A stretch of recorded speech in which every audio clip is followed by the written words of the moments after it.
¿Cómo se adquieren los parásitos intestinales? ¿Cuáles son las fuentes potenciales de infección?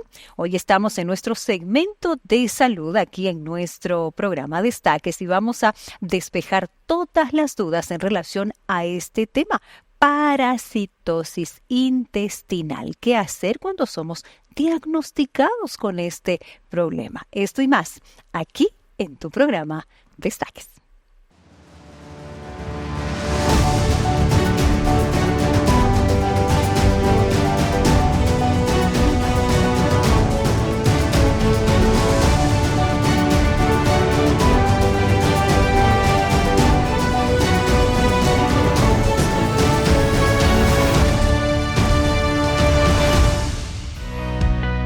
Como todos los días, estamos muy contentos de recibirte a través de la señal de Nuevo Tiempo. A partir de este momento estamos comenzando con el programa más destacado de la red, el programa Destaques. ¿Cómo estás, Carola? Muy bien, me encanta cuando dices eso porque realmente traemos aquí a nuestros temas destacadísimos. Y especialistas destacados también, Especialistas destacados también. Y hoy uno de mis segmentos favoritos, Samuel, el segmento de salud, porque aprendemos muchísimo con nuestros invitados. Y hoy, si me permites, vamos a hablar de la parasitosis intestinal. Desde muy pequeños, ¿no es cierto? Escuchamos decir, hay que preocuparse porque podemos ser vulnerables, ¿no es cierto?, a cualquier parásito por ahí. Qué importante es cuidar nuestro estilo de vida en general, limpieza, alimentos, en fin, ¿no? Exactamente, Carola. Y además de eso, mira, un dato muy interesante que nos presenta la Organización Mundial de la Salud es que la cuarta parte de la población mundial lamentablemente sufre de este problema o tiene un parásito ahí en el intestino, en el estómago y demás. De todo esto nosotros estaremos hablando el día de hoy. Este es un dato preocupante porque nosotros vemos que a veces por el estilo de vida, mucha gente que está con algún parásito, ¿no? Los parásitos más conocidos, Carola, ¿no? La tenia. La tenia, amebas, uno de los más comunes, pero hay ¿no es cierto? Muchísimos. Y lo vamos a saber junto a nuestro invitado. ¿Cómo está nuestro estilo, no es cierto, allí en casa de alimentación, los cuidados con la higiene? Tendrá que ver el clima, dónde vivimos, son más propensos los tipos de climas más cálidos, ¿no es cierto? Vamos a saberlo, Samuel. Exactamente. Y además de eso, Carola, siempre se escucha ahí en nuestro medio, ¿te has desparasitado? Es la pregunta que a veces nosotros solemos escuchar, pero ¿realmente esto es recomendable? ¿Hasta qué punto necesitamos visitar al doctor? ¿Lo podemos hacer tal vez, no sé, de manera natural, de manera casera?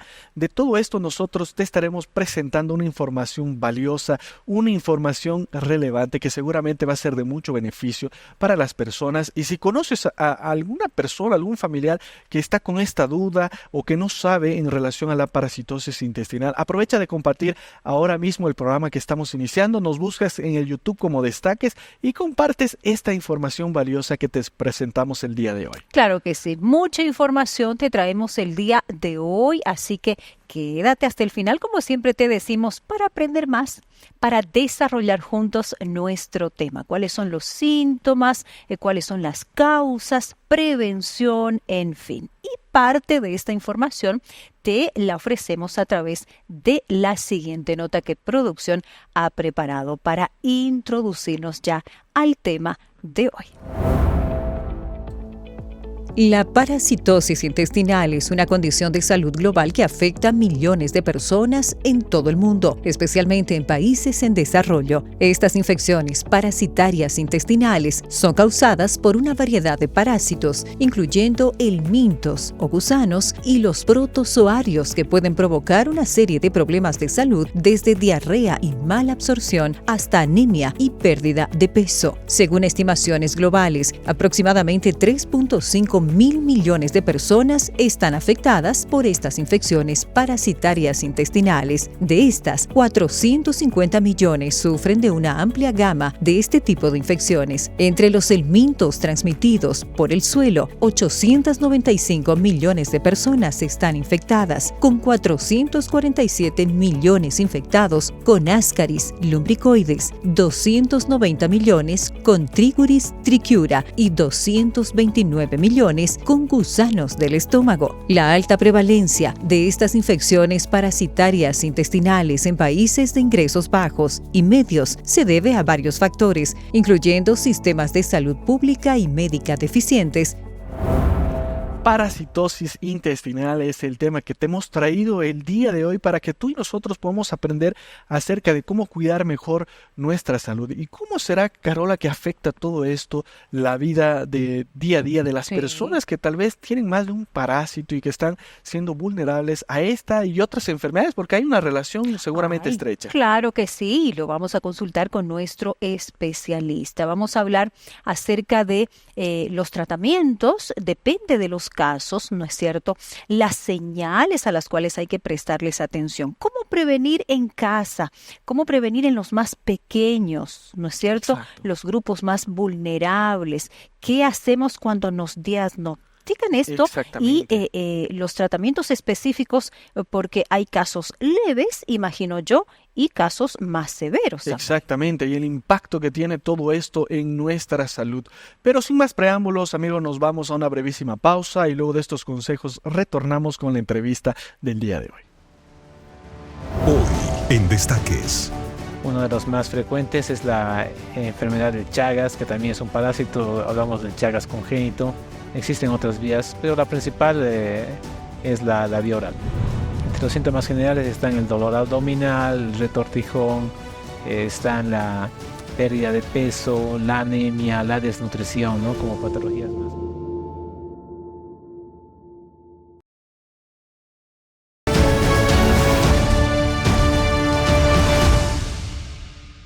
Estamos en nuestro segmento de salud hoy en nuestro programa Destaques. Hoy vamos a hablar acerca de la parasitosis intestinal. ¿Cuál es el grupo de personas más vulnerables para padecer la parasitosis intestinal? Esta y otras preguntas vamos a llevarlas a nuestra mesa de diálogo aquí en Destaques. Pero como siempre tenemos el mito o realidad relacionado con nuestro tema que dice: si no tienes síntomas, no tienes parásitos.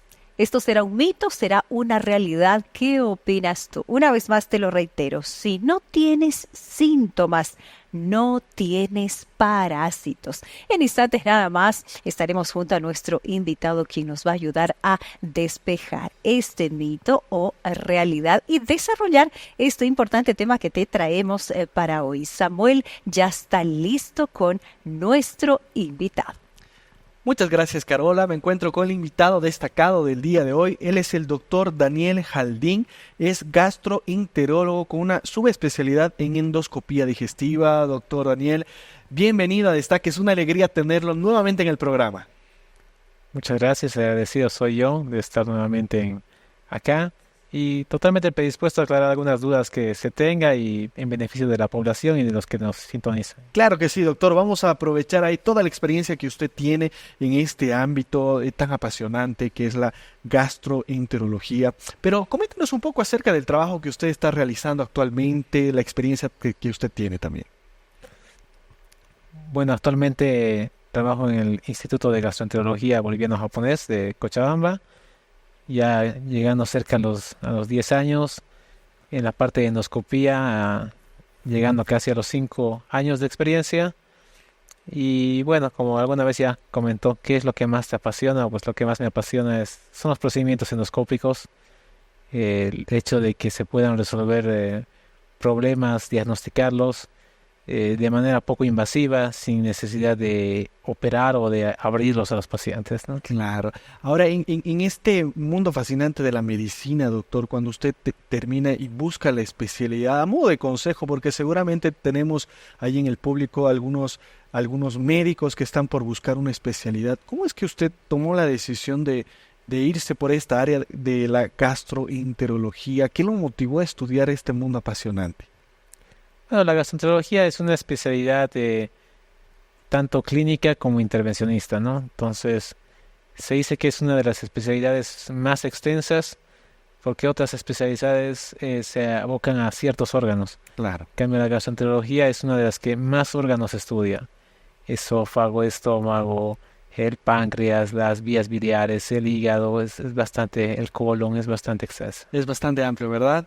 Así es, doctor. Muchas gracias por compartirnos esa experiencia que usted tuvo, parte también de su vida, de su profesión. Amigos, hoy el tema está imperdible porque vamos a hablar acerca de la parasitosis intestinal, un tema realmente valioso con datos actuales sobre este tema. Y bueno, para iniciar, doctor, me gustaría que nos pueda ayudar a comprender el concepto que se tiene cuando nosotros hablamos de parasitosis intestinal. ¿Cuál sería el concepto que nosotros podemos tener para que podamos comprender este tema? Es una infección del tracto gastrointestinal, ya sea en cualquiera de sus segmentos, por parásitos. Y cuando hablamos por parásitos nos referimos a organismos, ya sea unicelulares o multicelulares, que muchas veces son oportunistas. Entre los organismos más frecuentes están los unicelulares, que son los protozoarios, y el otro son los helmintos, o llamados también gusanos. Claro, exactamente. Seguramente hay algún amigo o amiga que está viendo el programa, ha escuchado, ¿no?, acerca de estos parásitos, de estos gusanos que a veces nosotros llegamos a tener. Incluso hay términos, ¿no?, donde se dice o se recomienda que tienes que desparasitarte. Hoy nosotros vamos a hablar acerca de todos estos aspectos, pero doctor Daniel, hablemos un poco acerca de cómo es que nosotros llegamos a adquirir estos parásitos. ¿Cuáles son los aspectos que nos llevan a adquirir estos parásitos, o es algo que nosotros tenemos ya de manera natural? Uno, hay una forma de contagio que se puede determinar así, o de transmisión, que es por la boca. Es decir, consumir alimentos o agua que esté infectada por esos parásitos. Y estos parásitos tienen diferentes estadios evolutivos. Inician seguramente en huevos y van evolucionando hasta formas maduras. Y cuando uno ingiere este tipo de alimentos no bien procesados o agua no potable, es donde uno adquiere este tipo de enfermedad. ¿Y tiene que ver también, doctor, la limpieza en este aspecto? ¿O es solamente algo que nosotros consumimos, algún alimento que tal vez, usted ponía el ejemplo, el agua que tal vez no está hervida, ¿no? Pero ¿tiene que ver la limpieza en todos estos aspectos? Influye, sin duda influye. Pero la principal vía de contagio, por así decirla, es la vía oral, ¿no? La vía oral, exactamente, ¿no? Pero aparte de la vía oral, ¿existen otras maneras, otras vías de contagio? ¿Cuáles serían? Algunas patologías pueden heredarse, digamos, ¿no? O transmitirse por la sangre o por fluidos. Uno de los más frecuentes es la enfermedad de Chagas, que también es un parásito. Hablamos del Chagas congénito. Existen otras vías, pero la principal es la vía oral. Claro, ¿no? Es importante que nosotros podamos prestar atención a todos estos detalles y lo que nosotros comemos, ¿no? Cómo comemos y demás. Siempre se ha recomendado, doctor, lavarse las manos antes de ingerir algún alimento. Estos aspectos también influyen. Ahora, hablemos de las edades, doctor. Este problema de la parasitosis intestinal se presenta solamente en personas mayores. ¿Hay alguna incidencia en los más pequeños? Digo los más pequeños porque tal vez son los más vulnerables, ¿no? A veces no tienen esa conciencia de lavarse la mano y todo el rato están ahí metiéndose los dedos a la boca y demás. Hablando de edades, ¿dónde es que se incide más este problema? ¿En qué edades? El principal factor o el principal grupo poblacional son los niños. Evidentemente por todas esas situaciones que tú ya has mencionado.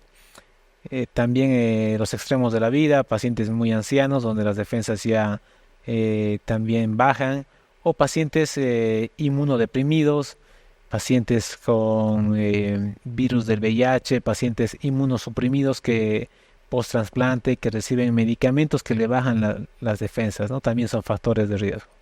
Muy bien, gracias ahí por esa información. Ahora, cuando el parásito ya está dentro de nuestro cuerpo, ¿cómo es que se va desarrollando, se va evolucionando y demás? ¿En cuánto tiempo? Para que nosotros podamos prestar atención a este detalle, porque imagino que no es de la noche a la mañana, no estamos hablando de un proceso. ¿Cómo es que ocurre todo esto, doctor?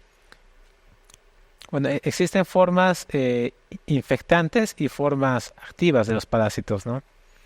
Y depende mucho si estos son unicelulares o son multicelulares.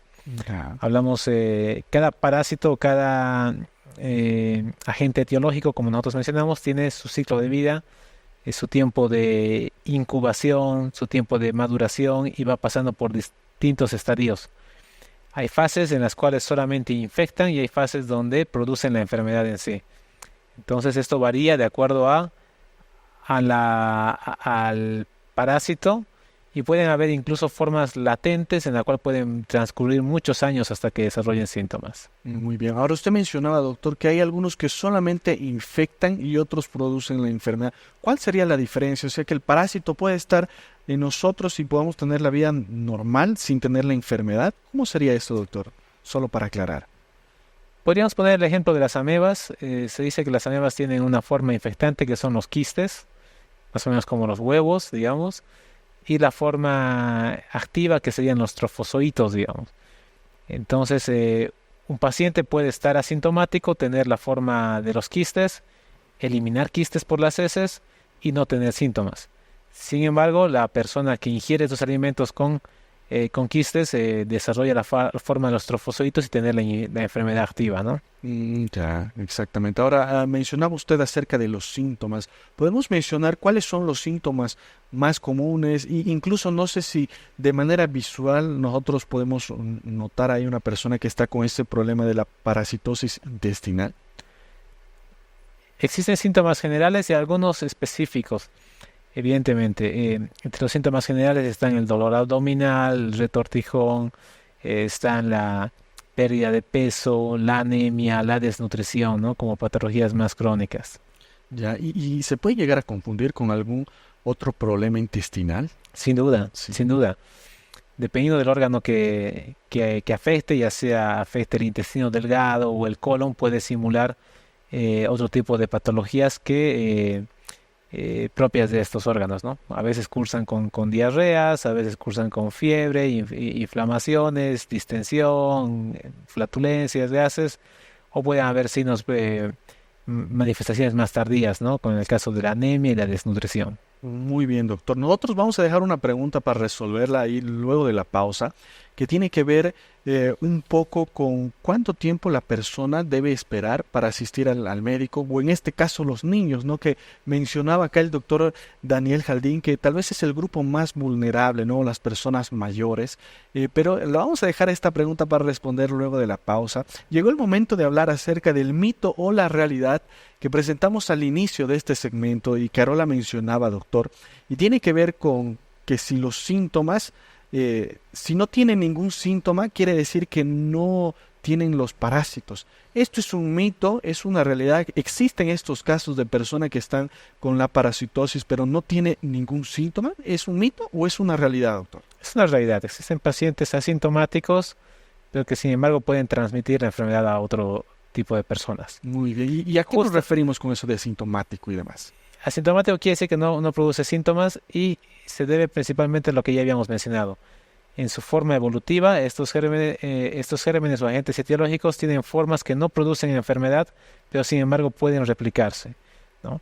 Y al poder replicarse, estos pueden transmitir la enfermedad a otras personas. Muy bien, entonces estaríamos hablando que esto sería en realidad una realidad, ¿no? De que muchas personas puede que no tengan ningún síntoma, pero pueden estar siendo afectadas por los parásitos. ¿Qué tema el que hemos traído el día de hoy, amigos? Estamos hablando acerca de la parasitosis intestinal, todo lo que tiene que ver con este tema que está relacionado a nuestra salud, ¿verdad? A nuestro intestino y demás. Si tú recién acabas de conectarte, estamos también saliendo al vivo por el YouTube.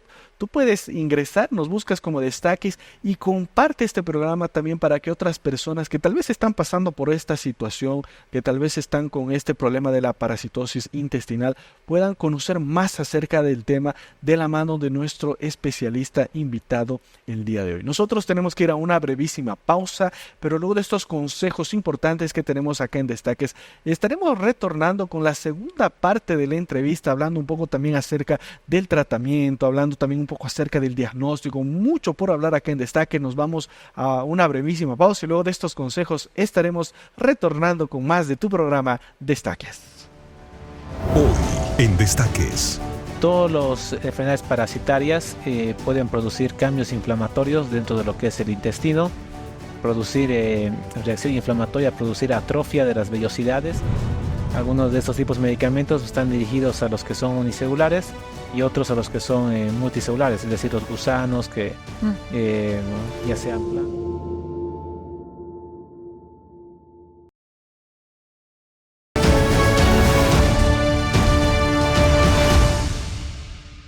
Estamos de regreso aquí en tu programa Destaques a través de la señal de Nuevo Tiempo, el canal de la salud.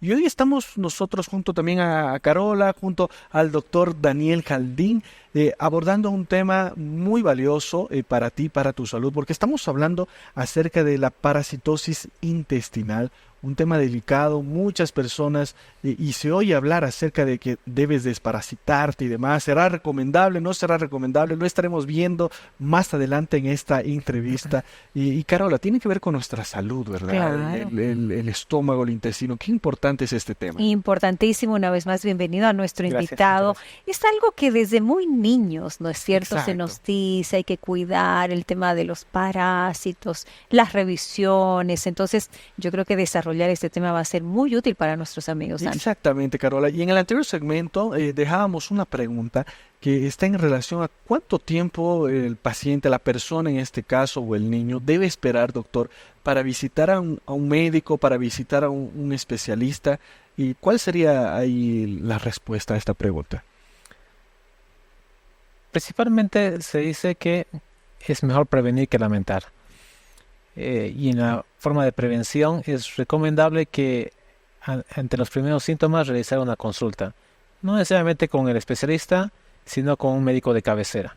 Médico general, ¿no? Entonces, que pueda hacer los suficientes métodos de diagnóstico para que pueda detectar si existe o no este tipo de parásitos y hacer un tratamiento precoz. Exactamente. Ahora, en el caso de los niños que son los más vulnerables, y hablando, no sé, de edades entre 3, 2 años, ¿es recomendable asistir ese momento? Porque estamos hablando de un grupo que es más vulnerable, ¿no? Y a veces los papás pensamos, Sí. no, se le va a pasar, es simplemente Exacto. un dolor de estómago y demás. ¿Cuál sería la recomendación para este grupo? Evidentemente hay signos de alarma que puede producir las infecciones y gastrointestinales por parásitos, que pueden ser diarreas, deshidrataciones, fiebre, que pueden condicionar la salud de los niños, y esas patologías sí podrían atenderse en el servicio de emergencias. En caso de no tener estas, una consulta pediátrica general está recomendada. Excelente, Las ¿no? consultas, ¿no? Sí, Ahora, sí. estamos hablando de la parasitosis. ¿Qué tipos de parásitos existen, doctor? Excelente pregunta. Ya habíamos mencionado de que principalmente están los protozoarios y los helmintos. Dentro de los protozoarios tenemos los más frecuentes, las amebas, la Giardia lamblia. Tenemos otros parásitos como son los Cryptosporidium, Microsporidiasis y Zoospora beri. En sí es una lista bastante Una larga, infinidad, ¿no? de pero bacterias. estos son los más importantes. Ya. Dentro de lo que son los helmintos tenemos los gusanos que se llaman redondos, los gusanos planos también. Entre los gusanos redondos tenemos lo que son los ascaris, existe lo que son los oxiuros, la Trichuris trichura, Strongyloides strongycolaris, por ejemplo. Y entre los parásitos planos están principalmente lo que son las tenias, ¿no? Que son tan conocidas, ¿no? Existen otro tipo de parásitos planos que son las fasciolas y demás cosas que son menos conocidas. Claro. Y hablando de La tenia Exacto, eso te iba a famosa que decir. siempre se escucha, ¿no, Siempre se Samuel? escucha y bueno, aprovechando que tenemos acá al especialista, hay una relación, porque a veces de manera coloquial se dice, Ujú. la persona es muy delgada, muy flaca, y dice, Seguro tiene una seguramente tenia". tiene una tenia y está consumiendo todo el alimento que la persona debería consumir. Esto es un mito, doctor, es una realidad. La persona que está con este tipo de Parásito. bacteria, parásito, ¿es realmente delgada? No solamente con la tenia, ¿no? O sea, todas las enfermedades parasitarias pueden producir cambios inflamatorios dentro de lo que es el intestino, producir reacción inflamatoria, producir atrofia de las vellosidades, que son donde se produce la absorción de los alimentos. Estos agentes comensales que vamos a mencionarlos, o sea, también consumen nutrientes. Entonces, hay algunos tipos de parásitos, las uncinarias, por ejemplo, que se adhieren a la mucosa y se alimentan de la sangre. Entonces, y producen anemias crónicas, anemias muy severas, ¿no? Exacto. Entonces, naturalmente, con ese tipo de condiciones y que no se logra absorber adecuadamente los nutrientes, un individuo puede ser delgado. Aunque también hay parasitosis en individuos obesos, o sea, no se descarta, ¿no? Ah, sí, bueno, no Hay de es un todo. indicador Claro. exactamente, ¿no? Ahora, el clima, condiciones sanitarias, ¿influyen para la prevalencia de estos parásitos intestinales, doctor? Sin duda, en lugares cálidos, lugares más tropicales y que tienen menos acceso a servicios básicos como agua potable y adecuados sistemas de alcantarillado, son sitios donde proliferan este tipo de parásitos, ¿no? Claro, para prestar atención Sí, en ese por detalle, ¿no, supuesto. Carola? Ahora, doctor, hablemos del diagnóstico. ¿Cómo es que se llega a diagnosticar este problema de salud? Cuando el paciente va al médico, existen exámenes, estamos hablando de endoscopías y demás. ¿Cuál sería el modo de diagnóstico que tienen? Se dice que una adecuada historia clínica, es decir, una adecuada un interrogatorio adecuado de todos los signos y síntomas, hace casi un 70% del diagnóstico. Naturalmente, eso asociado a estudios complementarios como son exámenes de sangre, exámenes de heces, que es uno de los pilares fundamentales, un examen de laboratorio que pueda detectar las formas inmaduras o formas activas, ya sean huevos, trofozoitos o formas inmaduras de estos parásitos, es el pilar fundamental. Naturalmente, los estudios de endoscopía, si bien no son el gold estándar para diagnosticarlos, pueden evidenciar. En muchos estudios de endoscopía o de colonoscopía hemos evidenciado lo que son estos parásitos, ¿no? Ascaris, uncinarias, estrongiloides, se logran evidenciar. Pero el principal método son exámenes de laboratorio, en este caso el examen de heces. De heces. Sí, es lo mencionas- más común sí. en laboratorios, ¿no? Exactamente, si me permites, Carola, claro acá que sí. el doctor creo que mencionó algo clave y me gustaría un poquito que podamos hablar acerca de esto. Usted mencionó una adecuada historia clínica, ¿no? ¿A qué nos referimos con este aspecto? Si nos puede dar un poquito un ejemplo en el sentido del doctor por una parte haciendo la historia, pero también el paciente, ¿no? A veces, no sé Sí. si la palabra ahí correcta sería no somos sinceros. Doctor, ¿cómo sería una adecuada historia clínica tanto para el doctor en el momento de hacer las preguntas, pero también el paciente? Exacto. De parte del profesional, o sea, tiene que estar dirigido a hacer un adecuado interrogatorio, ¿no? Preguntar acerca de los signos, síntomas que presenta el paciente, un adecuado interrogatorio, tener el antecedente. No es lo mismo un paciente que está viniendo de una zona rural o de una zona tropical que de un paciente que esté viniendo de una área más urbanizada, que cuenta con todos los servicios básicos, o que de repente estuvo de viaje por una parte tropical y demás cosas. Y la revisión física también es muy importante, o sea, ver y evidenciar al paciente, ¿no? Claro. Y de parte del paciente, tal vez solo a modo de concientizar ahí a las personas que están viendo. Evidentemente, de que el paciente también sea sincero y no altere información, a veces por vergüenza o por demás cosas, que no omita información, que toda información es valiosa. Claro, Toda la información claro, no valiosa, sí, omitir sí. información, porque a veces pasamos por alto, creemos que no es relevante, pero es importante, ¿no? Ahora, una vez se diagnostica la parasitosis intestinal, doctor, ¿cuál es el tratamiento o los tratamientos más efectivos para, en todo caso, eliminar? Porque lo que se quiere, lo que se busca es eliminar. ¿Y es fácil eliminar los parásitos? Bueno, Pregunta complicada, nada de medicina es totalmente fácil, Claro. ¿no? Pero sí se pueden eliminar los parásitos de acuerdo al agente etiológico que se ha identificado, ¿no? Dentro del arsenal de medicamentos que tenemos están medicamentos como el metronidazol que nosotros indicamos y otros medicamentos antihelmínticos como son el albendazol, mebendazol. Tenemos también otros medicamentos como la nitazoxanida, la ivermectina que se puso muy de moda con el COVID, Sí, con el pero COVID. también es un antiparasitario, ¿no? Nació siendo un antiparasitario. Ajá. Pero, doctor, en este caso, y no con afán de que la persona que está viendo ahí destaque, anote los medicamentos, Exacto. sino que vaya ahí al médico, al especialista. ¿Este tipo de medicamentos sirve para todos los parásitos de manera general? ¿O es para uno específico? El tratamiento, no, si bien sabemos que depende de cada persona y Sí. demás, ¿qué podemos nosotros orientar a la Evidentemente, población? ya habíamos mencionado que hay medicamentos o parásitos unicelulares y otros multicelulares. Algunos de estos tipos de medicamentos están dirigidos a los que son unicelulares y otros a los que son multicelulares, es decir, los gusanos que ya sean planos o redondos, ¿no?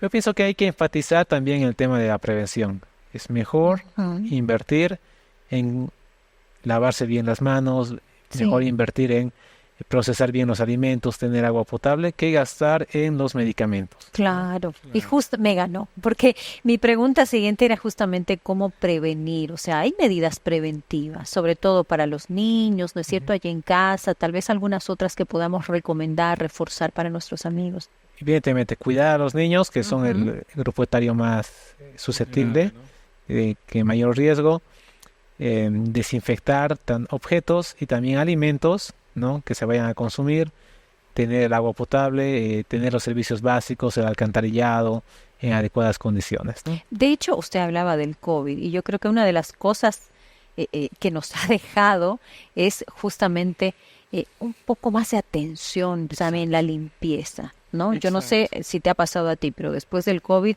realmente yo creo que eso nos ha ayudado a tomar más conciencia de ser un poco más disciplinados, cuidadosos, ¿no? Llegar de casa, lavarse las manos. Alimentos, lavarse las manos, o el famoso alcohol, ¿no? Todo el momento. Pero en ese sentido, doctor, me quedó una duda. ¿Hay algún riesgo, y ya que estamos hablando de este grupo que son los niños, los más vulnerables, y hay alguna relación con aquellos que tienen animales domésticos en casa, un perrito, un gatito, ¿no? Porque incluso los adultos no medimos este aspecto, ¿no? Viene ahí la mascota, lo subimos a nuestro pie, a veces nos lame, pero en el niño a veces es a modo de juego, ¿no? Y esto puede poner en riesgo el hecho de tener una parasitosis intestinal, tener un virus, una bacteria. Sin duda, sin duda. De hecho, hay parásitos que son específicos de las personas y hay parásitos específicos de los animales. Y también hay transferencia de estos parásitos, ¿no?, que a veces se llaman zoonosis, o el humano termina siendo un huésped intermediario. O sea, el parásito no estaba destinado al humano, pero como se metió, entonces el parásito forma parte de ese ciclo. Entonces es muy frecuente este tema en el tema de los parásitos, las tenias, que son propias a veces de los animales. De repente se hace un análisis y de repente aparece en el examen de laboratorio, pero tú dices, este es de los animales, pero ¿por qué está ahí?, ¿no? Claro. Entonces, ¿qué ha pasado aquí? Mascotas, ¿no? Exactamente, ¿no? Y para tomar en cuenta, Carola, ¿no? Para las personas que nos gustan los animales, hay unas recomendaciones muy valiosas en relación a este aspecto, porque estamos hablando de nuestra salud, ¿no? La salud de nuestros pequeños, de los niños, la limpieza dentro del hogar y demás. Yo voy a dejar, Carola, una pregunta para que podamos responder ahí luego de los consejos que te presentaremos acá en Destaques, que tiene que ver con la desparasitación, doctor, ¿no? Vamos a responder esta pregunta ahí más adelante. ¿Es recomendable que nosotros podamos practicar esta técnica, la desparasitación? ¿En qué momentos? ¿Cuántas veces al año? A veces se recomienda, no sé, unas 2, 3 veces al año. Todo esto nosotros estaremos hablando luego de la pausa que tendremos acá en Destaques. Pero como siempre, aquí en el programa nosotros queremos ofrecerte un material muy especial para que tú puedas conocer más algunos aspectos en relación también a la Biblia, en relación a la salud y demás. Si tú quieres tener más información acerca de estos materiales, presta mucha atención porque todo te lo contaremos ahora. Muchísimas gracias, colegas. Realmente un tema interesante el que estamos hablando acá en Destaques. Pero yo me quiero tomar este momento para poder conversar contigo y darte un regalo. ¿Alguna vez tú te preguntaste por qué, si existe un Dios que dice que nos ama, hay tanta maldad en el mundo? ¿Por qué hay gente buena sufriendo, gente inocente pagando cosas que no hizo? ¿Será que Dios existe? Y si es así, ¿por qué no se comunica con nosotros? ¿Será que habla Él? ¿Será que responde nuestras oraciones? ¿Dónde nació el mal si Dios es un Dios perfecto? ¿Y por qué solamente en este mundo hay el mal? tantas preguntas, querido amigo, pero solamente una respuesta, la Biblia. Y es por eso que queremos estudiarla contigo y tenemos esta revista titulada En Busca de la Verdad, la cual tú la puedes solicitar de manera gratuita al sitio web que aparece en pantalla, nuevotiempo.org/escuela bíblica. Tenemos un equipo que está a las 24 horas del día listo para atender tu solicitud y hacerte llegar este material lo más rápido posible hasta donde tú te encuentres de manera digital o de manera física. Recuerda que este es un regalo de nuestros amigos Los Ángeles de Esperanza. Claro que todo esto tiene un costo, pero un ángel de esperanza ya lo pagó para que sea totalmente gratuito para ti. No desaproveches esta oportunidad. Solicita tu curso bíblico. Es momento de entrar a una pausa, pero continúa con nosotros porque tenemos muy buenos consejos para ti. Hoy en Destaques. Naturalmente puede haber anemia también por mala absorción, porque el hierro se absorbe en ciertos segmentos del intestino, y si una persona no tiene suficiente hierro va a desarrollar anemia. Uno de los órganos que consume más aportes calóricos o tiene más requerimiento de vitaminas y demás cosas es el cerebro. Porque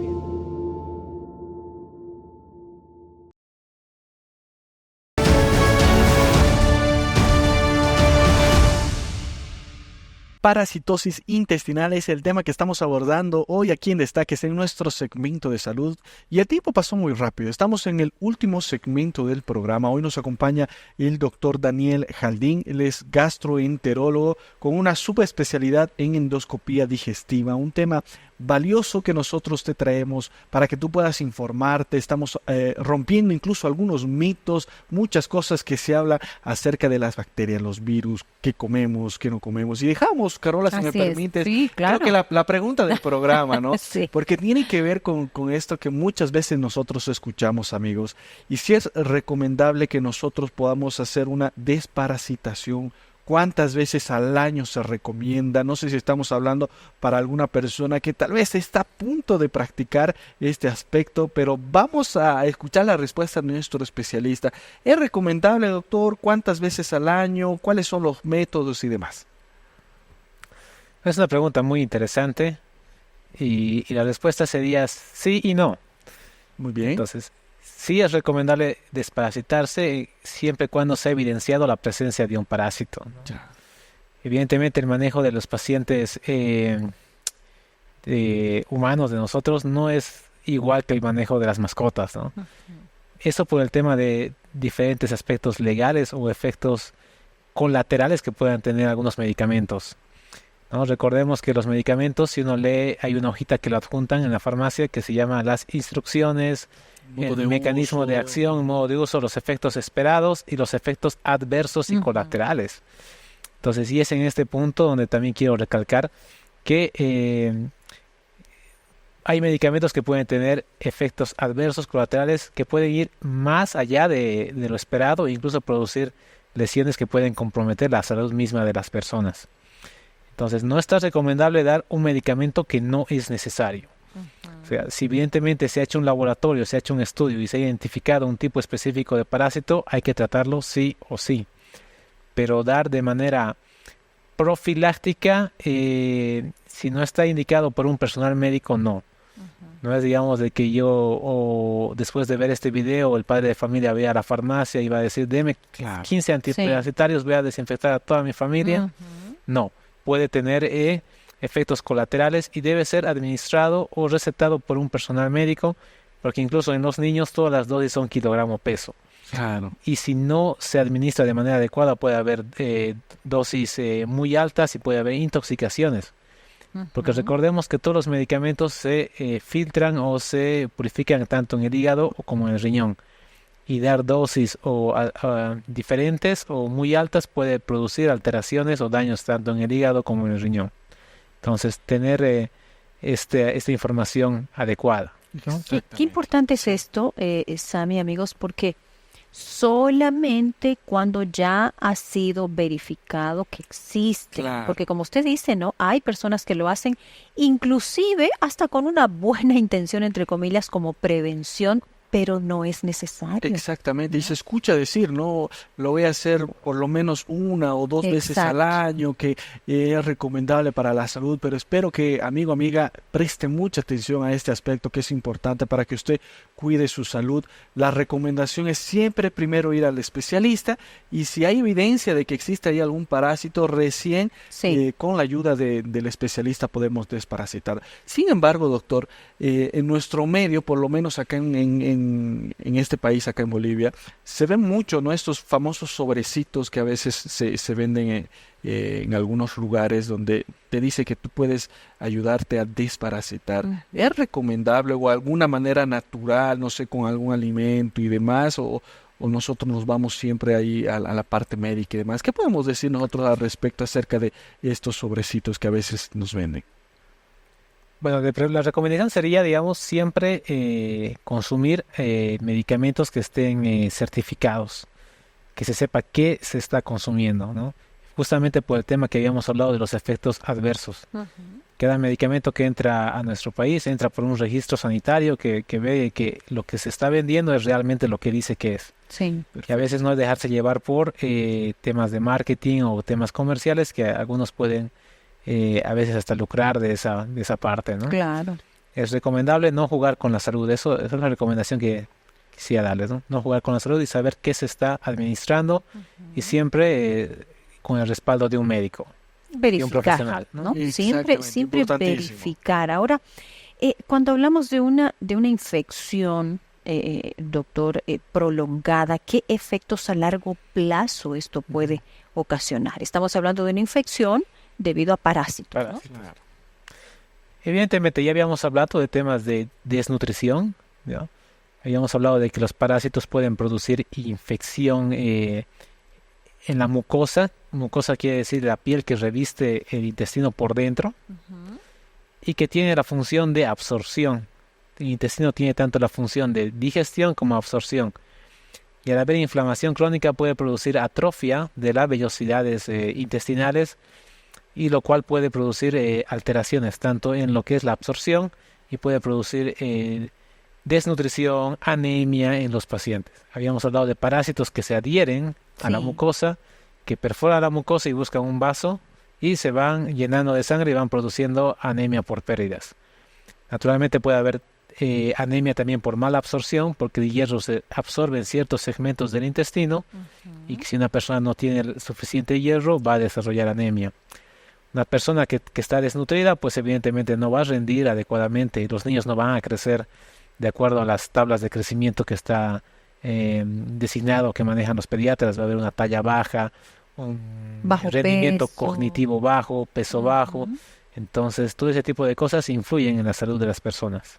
Exactamente, ¿no? Para tomar en cuenta. Pero hablando de estos aspectos que usted mencionaba, doctor, que afectan el desarrollo físico, ¿hay alguna relación en el desarrollo cognitivo? Especialmente en los más pequeños, ¿no?, que están en esa etapa de querer aprender, desarrollar, ¿no?, y demás. ¿Hay una estrecha relación con la parasitosis y aspectos cognitivos? Sin duda. Todo lo que va relacionado a la nutrición está destinado también con el rendimiento cognitivo. Recordemos que los niños son personas que están en formación, y evidentemente uno de los órganos que consume más aportes calóricos o tiene más requerimiento de vitaminas y demás cosas es el cerebro. Porque evidentemente está en continuo desarrollo, tanto la parte neuronal de las dendritas y los axones de las neuronas, y necesitan mucho aporte tanto de proteínas, aporte de carbohidratos y de lípidos, ¿no?, que van reforzando toda esa red neuronal. Y todo eso influye en el rendimiento del niño, en su aprendizaje, ¿no? Sí, claro. Hay varios aspectos, yo creo, ¿no? Aparte de esto, hay un impacto en la salud pública, ¿no? En general, sin duda hay un impacto muy, muy fuerte de este problema, de la parasitosis en la salud pública, en países concretamente, doctor, que tienen problemas sanitarios. Y eso vemos muchísimo. ¿Cuál es este impacto? Sin duda. De hecho, la OPS, la Organización Panamericana de Salud, va midiendo indicadores de salud, y uno de ellos es este, ¿no? tratar de erradicar estas infecciones parasitarias, justamente porque en países en vías de desarrollo, donde no se cuentan con adecuados servicios básicos, agua Sí. potable, alcantarillado, es donde hay más este tipo de patologías y puede prevalecer la parasitosis. Es como una cadena, ¿no? Entonces comienza en un lugar y va afectando a todos los niveles, Ujú. ¿no? Comienza en la salud, pero involucra lo que es la economía, el rendimiento profesional, Sin el duda. desarrollo del mismo individuo, el crecimiento, evidentemente. Claro que sí, claro que sí. Ahora, doctor, ya casi para ir finalizando este segmento, antes de irnos a las conclusiones y recomendaciones del programa, lo que comemos afecta. A veces igual se escucha decir, ¿no?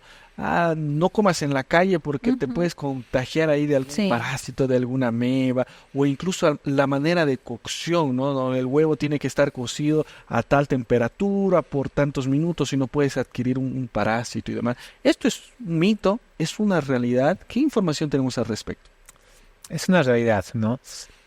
El adecuado procesamiento de los alimentos es importante. Sabemos de que uno de los métodos principales es la cocción de los alimentos, porque a ciertas temperaturas, se dice que a más de 70 grados centígrados, muchas de las bacterias o parásitos ya empiezan a destruirse. Entonces es adecuado una buena preparación de los alimentos, que estos estén hervidos de preferencia. Existen otros métodos de desinfección de algunos alimentos que no puedan ser hervidos porque Ujú. pierden su sustancia. Verduras, Existen ¿no? DG6, a veces Ujú. sustancias que también desinfectan porque eliminan la mayor parte de los microorganismos, ¿no? que Sí. pueden estar contaminando esos alimentos. Para tomar en cuenta, Carola, amigos, espero que estén tomando nota de todo lo que estamos hablando hoy aquí en Destaques. Qué importante es que nosotros podamos incluso saber estos detalles de la manera de cocción, la limpieza y demás. Hoy, amigos, estamos hablando acerca de la parasitosis intestinal. Estamos rompiendo también algunos mitos, viendo algunas realidades en relación a este tema valioso que tiene que ver con nuestra salud. ¿Y qué te parece el programa del día de hoy? ¿Estás aprendiendo con nosotros? Espero que sí. Todo esto es gracias a la familia de Ángeles de Esperanza y ya quiero hacerte la invitación para que te unas a esta familia. ¿Tú quieres saber cómo? Presta mucha atención a la siguiente información que te vamos a presentar. Muchísimas gracias, amigos. Yo quiero tomarme este tiempo para hablarte sobre la familia de los Ángeles de Esperanza. ¿Tú sabes quiénes son los Ángeles de Esperanza? Déjame explicártelo. Ellos son amigos que donan financieramente a Nuevo Tiempo para que nosotros sigamos creciendo y compartiendo un mensaje de esperanza que transforma vidas. Por ejemplo, en Destaques, ¿tú te has preguntado cómo es o por qué traemos diferentes especialistas para hablar sobre salud, finanzas, familia, Biblia y muchos otros temas más variados, diversos, pero de tu interés? Esto es gracias a un ángel de esperanza que con su donación financiera permite que los especialistas puedan venir, permite que podamos cambiar el set, permite que podamos tener nuevos presentadores. Todo esto es porque alguien está pensando en que una persona puede recibir un mensaje diferente que puede transformar tu vida. Y si tú quieres ser un ángel de esperanza, yo te invito a que puedas ingresar a nuestro sitio web ángeles.nuevotiempo.org. Donar es muy sencillo. Tú simplemente tienes que ingresar a la bandera de tu país y en 2 o 3 pasos tú ya puedes realizar tu donación financiera. No solamente eso, sino que vas a poder encontrar las novedades, qué es lo que Nuevo Tiempo está haciendo con tu donación financiera y los proyectos que futuramente vamos a desarrollar. Recuerda, no importa el monto, sino la intención de donación. Y con esto dicho, continuamos con tu programa Destaques. Muchas gracias por esa información valiosa, Carola. Hoy estamos hablando y hemos hablado acerca de la parasitosis intestinal. Qué importante Sí. lo que comemos y cómo comemos, ¿no? Todo, nuestro cuidado con la limpieza, con los más pequeños, los adultos, en fin. Yo creo que todo esto nos lleva a reflexionar cómo estamos hoy, ¿no es cierto? ¿Cómo es nuestra rutina, por ejemplo, al cocinar, al lavar los alimentos, en fin, para reflexionar, Sam. Exactamente, Carola. Y bueno, llegamos al final de nuestro programa, pero queremos que te quedes con esta última recomendación, la conclusión del programa. Hoy hemos estado hablando acerca de la parasitosis intestinal. Hay mucho todavía por hablar, doctor. Sin embargo, a modo de conclusión, me gustaría un poquito hablar acerca de si existen complicaciones graves cuando hablamos de este tema serio que es la parasitosis intestinal, cuando ya va a a una etapa más crónica. ¿Cómo es que afecta a la salud, doctor? Toda enfermedad no tratada tiene sin duda complicaciones a largo plazo. Quería mencionar, digamos, algunos ejemplos puntuales de enfermedades parasitarias que no han sido adecuadamente tratadas, que ponen en riesgo la salud e incluso a veces la vida del paciente. Por ejemplo, la enfermedad de Chagas es una enfermedad parasitaria que afecta a varios órganos. Este parásito del Trypanosoma cruzi, que es la enfermedad de Chagas, tiene una predilección por lo que son las fibras musculares. Exacto. Puede afectar el corazón, puede afectar el esófago, puede afectar el colon. Entonces, si bien tiene una fase de latencia a veces muy larga y manifiesta síntomas en pacientes de mayor edad, eso no lo hace menos peligroso. Existe otro tipo de enfermedades parasitarias que pueden producir diversas enfermedades. Algunas que no son intestinales propiamente dichas, desde la malaria, que produce síntomas parecidos al dengue, a la chikungunya y demás cosas, tiene elevadas tasas de mortalidad a nivel mundial. Otro tipo de enfermedades que, si bien no son gastrointestinales, que también son parasitarias, la leishmania, que produce enfermedades parecidas a la lepra, digamos, ¿no? Que produce enfermedades mucocutáneas muy importantes. Otro tipo de enfermedades o parásitos que pueden ocasionar son algunas tenias. Por ejemplo, la neurocisticercosis es producido por la tenia solium, que en alguna de sus formas esta se disemina y se aloja en el cerebro y puede producir cuadros de convulsiones, cuadros neurológicos muy importantes. Otro tipo de patologías es el equinococo granuloso o el quiste hidatídico que se menciona, que a su vez el hombre es un huésped intermediario. Generalmente es una enfermedad del ganado, de las ovejas, de las vacas, y es contraída por algunos perros, lobos, ¿no? Y el ser humano es un huésped intermediario. O sea, se metió ahí y se agarró la enfermedad. Pueden producir enfermedades muy importantes, pueden producir quistes en lo que es el hígado u otros órganos. Excelente, muchas gracias ahí por este aspecto importante para tomar en cuenta, especialmente si también tenemos mascotas en casa y demás. Tenemos que prestar atención a todo para tener muy buena salud. Carola, muchas gracias por estar con nosotros. Gracias hoy. a nuestro invitado. Exactamente, doctor, muchas gracias por estar también hoy con nosotros. Muchas gracias. Y agradecer también a toda nuestra audiencia que se da una cita para aprender con destaques sobre diversos temas. Hoy hablamos sobre salud. Yo quiero invitarte a que permanezcas en sintonía de Nuevo Tiempo. Nosotros nos vemos el día de mañana. Que Dios te bendiga.